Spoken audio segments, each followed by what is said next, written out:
pas aller plus loin là. Amen. Maintenant, là, je vais juste brisquer des choses et puis je vais revenir en ordre. Maintenant, là, pour avoir cette paix, tu fais quoi? Puisque la paix, c'est un attribut et c'est un indicateur de la foi. Elle vient comment? Oh, amen, amen, amen. Je suis allé à la conclusion, je suis allé à la fin pour vous montrer simplement que la paix est un indicateur de la foi. Donc, quand Dieu dit, tu écoutes la parole de Dieu tout le temps, la foi va augmenter. Quand tu as la foi qui augmente, tu as aussi la paix qui augmente. Si tu n'écoutes pas la parole, vous voyez que c'est simple et ce n'est pas très compliqué, mais notre problème est d'écouter la parole constamment et d'être discipliné à écouter la parole. Alléluia. Ça, on va voir ça en détail. Si je suis trop rapide, freinez-moi. Vous allez voir la chambre, regarde avec des yeux. Alléluia. Amen. Donc, le prix de la paix a déjà été payé. Donc, nous sommes supposés être en paix, vivre en paix. Parce que vous vous souvenez que vous êtes des disciples de qui? De Jésus-Christ. La première chose que vous faites quand vous entrez dans la maison de quelqu'un, vous dites quoi? Amen. Mais comment tu peux donner, tu peux dire que quelle paix qui va être sauvée? C'est toi qui as. Amen. Si tu n'as pas cette paix-là, tu n'as pas Jésus dans ton cœur, cette paix, ce que tu dis, c'est une prétention parce que ça ne va pas arriver parce que tu n'as pas. Comment tu peux donner quelque chose que tu n'as pas? Alléluia. Amen. Amen. On va voir ça en détail tout à l'heure. Alléluia. Donc la paix est déjà en nous. Souvent les gens méprisent des choses de Dieu. La salutation d'un vrai serviteur de Dieu ou d'un vrai enfant de Dieu qui est en communion avec Dieu, c'est une grande bénédiction qui peut apporter la délivrance. Un vrai enfant ne peut même juste te saluer, tu ne sais pas, en te saluant, il y a quelque chose qui te quitte. Il y a quelques années où quand l'onction était très forte, même quand j'entrais dans les magasins, les gens autour de moi toussaient, partout où j'ai passé. Amen. Nous défendons toujours de parler du passé, nous voulons le meilleur venir. Alléluia. On ne retournera plus par le passé. Alléluia. Alors, pour dire qu'à un moment, les serviteurs ont commis des distractions aussi, non? Amen. Donc, il faut plus suivre les distractions maintenant. Là. Alléluia. Amen. Amen. Donc, la paix, elle est disponible pour nous. Les enfants, les gens sont supposés d'être en paix. Quand tu as commis un péché, tu vas devant Dieu parce que Jésus a déjà payé le prix de la paix. Tu dis, Seigneur, pardonne-moi. Sois spécifique et sois sincère. Il n'y a pas de raison pour qu'il te pardonne pas. Et puis reçois ta paix. Alléluia. Amen. Amen. Donc le deuxième principe que nous voyons, celui qui a la foi ne manquera pas la paix, car il ne manquera de rien. Là, nous parlons de la paix maintenant comme shalom. Intégrité, sécurité, prospérité, rien ne manque, rien n'est brisé. C'est que les Juifs disent quand il te dit que le shalom soit, que le shalom soit sur toi. L'autre peut répondre que je n'ai pas de shalom. Parce qu'il manque quelque chose. Donc Dieu dans son entendement, quand il parle de paix et de shalom, il suppose que l'enfant de Dieu ne manquera de rien. Amen. Alors voilà pourquoi, mes bien-aimés, quand vous lisez le psaume, il y en a qui le lisent comme ça. Quand vous dites le psaume que les gens considèrent aujourd'hui comme peut-être ne faisant plus partie de la Bible, le psaume 23 dit quoi? L'Éternel est mon berger, je ne manquerai de rien. C'est la description du shalom de Dieu. Ça c'est Dieu qui dit. C'est toi qui dis, l'Éternel est mon berger, je ne manquerai de rien. Cette déclaration est une déclaration de quoi? De foi. Amen. Une déclaration de foi. Amen. Et quand tu vis cette déclaration qui ne manque de rien, tu as en quelque chose la paix ou le shalom de Dieu. Amen. C'est pourquoi je disais que celui qui a la foi ne manquera pas la paix. Parce qu'il croit que Dieu est le rémunérateur de ceux qui le cherchent. Il croit que tout ce qu'il a demandé, il a déjà reçu. Amen. Mais beaucoup de problèmes, comme j'ai dit depuis l'introduction il y a 6 semaines, les gens ont le problème de recevoir et de manifester dans leurs paroles, dans les attitudes, dans les comportements qu'ils ont déjà reçus. Amen. Amen. Même dans le domaine de la livrance, vous savez, il y a une dame qui a écrit un livre il y a quelques années, je vous donne cet exemple-là. Beaucoup de gens l'ont acheté, le livre s'appelait quoi? Il est venu libérer les captifs. voulait raconter une histoire, il était en cage avec une de ses amies qui était possédée pendant 6 mois de prière de délivrance. Et puis quand il était avec Dieu, il lui a dit que moi je vais te faire la délivrance comme ça. La délivrance est faite par la foi. Il a écrit un autre livre où il demandait pardon. Mais déjà des millions, et il y en a qui continuent encore à pratiquer cette forme de délivrance. Amen. Amen. Nous revenons que celui qui a la foi ne manquera de rien. Amen. Car amen. Il ne manquera de rien pas car il marche dans la foi. Quand il marche dans la foi, tu marches dans la confiance de la parole de Dieu. Tu marches dans la confiance de ce que Dieu dit par rapport à ton problème. Tu crois que ce problème est résolu. Et tu te comportes comme le problème est résolu. Et tu verras en fait le problème être résolu. C'est pratique, hein? Il faut le faire pour l'avoir. Alléluia. Amen.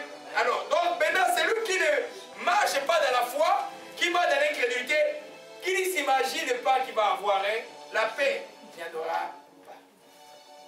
Amen. Il n'y aura pas de paix. Alors, tu vois, dans la vie chrétienne devient dure. Et après, même l'homme commence à chercher des œuvres à faire. On gêne, on gêne, on gêne, on gêne, on gêne, on gêne. Finalement, on devient malade. Amen. Faites attention. Alléluia. Dieu a créé la nourriture pour que vous en mangez. Mais il y a un temps où vous devez gêner. Nous, nous gênons une fois, un jour la semaine, par semaine, et pendant, je ne sais pas, 15 ans maintenant. Peut-être que je peux dire avec dimanche. Amen. Mais des fois, l'essai de dire, il va gêner pour telle personne. Quand je fais le linge, souvent c'est pour les gens. On fait peut-être 3 jours. Moi, je vais porter le poids de la personne, je vais gêner. Amen. Mais ça ne peut pas être tout le temps. Alléluia. Amen. Amen. Donc, ta confiance en Dieu, c'est ta confiance en Dieu qui appellera la paix dans ton cœur et dans ton environnement. Ta confiance en Dieu appellera la paix dans ton cœur et dans ton environnement. Si tu n'as pas confiance en Dieu, imagine-toi,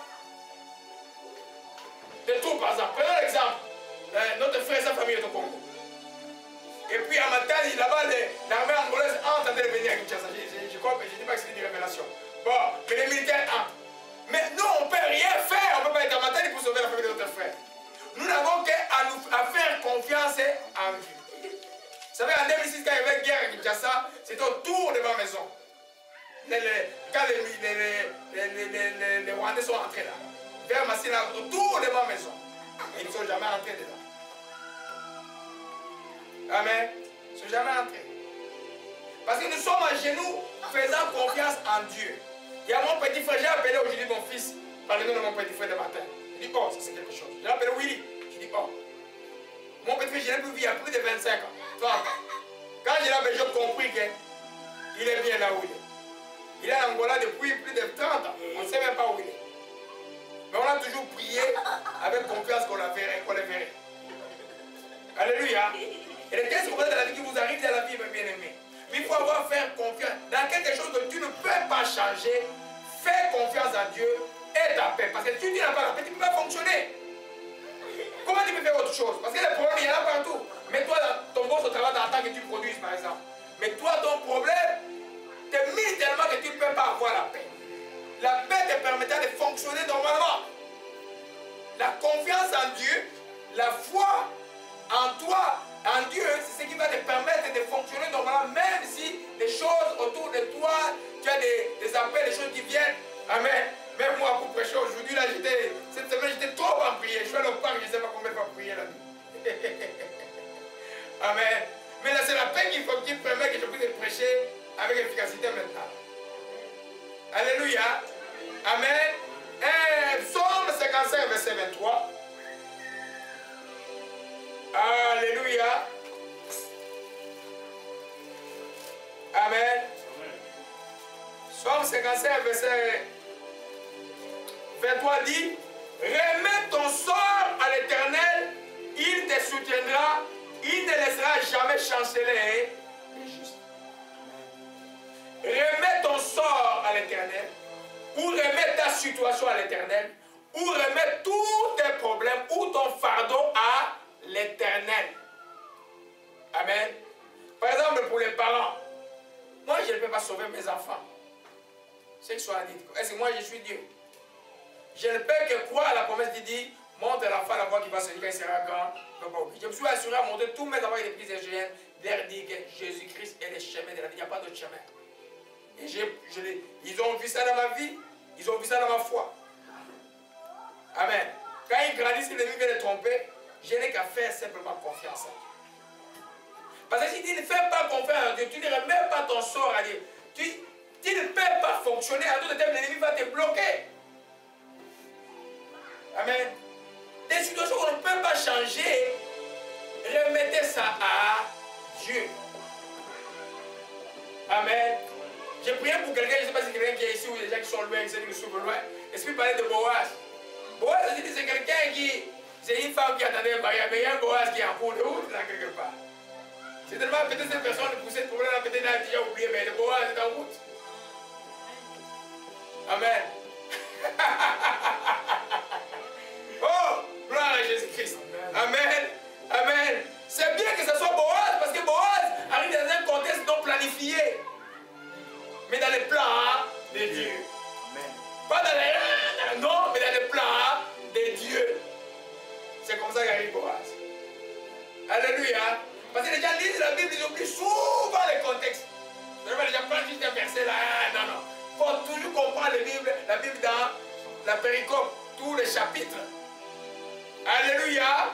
Amen. Donc, si je remets mon sort à l'Éternel, Dieu dit qu'il me soutiendra. Donc, je prends quoi quand je ne peux rien changer. Parce que la vie de l'autre, là, tu ne peux pas changer. Mais ces sorts dans lesquels, pour l'homme qui arrive, tu es par rapport à l'autre, tu peux les remettre à Dieu et compter sur Dieu pour une délivrance complète. Et toi, tu vas avoir la paix. Parce que tu as confiance en Dieu. Alléluia. Amen. Et amen. Mais même dans ton environnement, tu peux proclamer cette paix-là. En faisant confiance. Nous prions pour le Congo depuis le mois d'août là maintenant.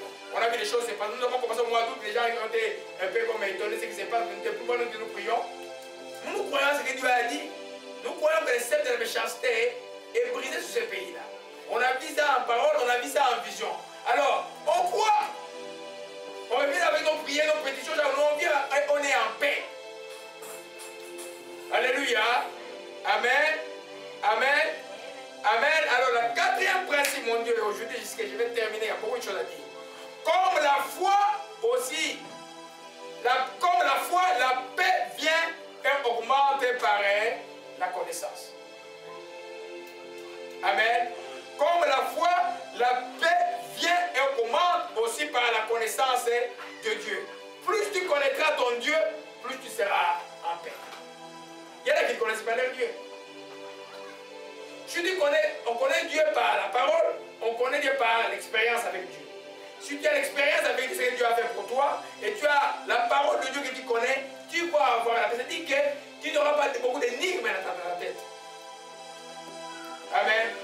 Voilà comment j'ai débusqué l'esprit de Python il y a une semaine. On a prié, et puis tout d'un coup, l'esprit m'a donné la parole. J'ai dit, mais certaines choses que j'ai entendues, c'était comme vrai. L'esprit me dit, mais va dans Actes des Apôtres, la femme de Actes 19, ce qu'elle disait n'était pas vrai.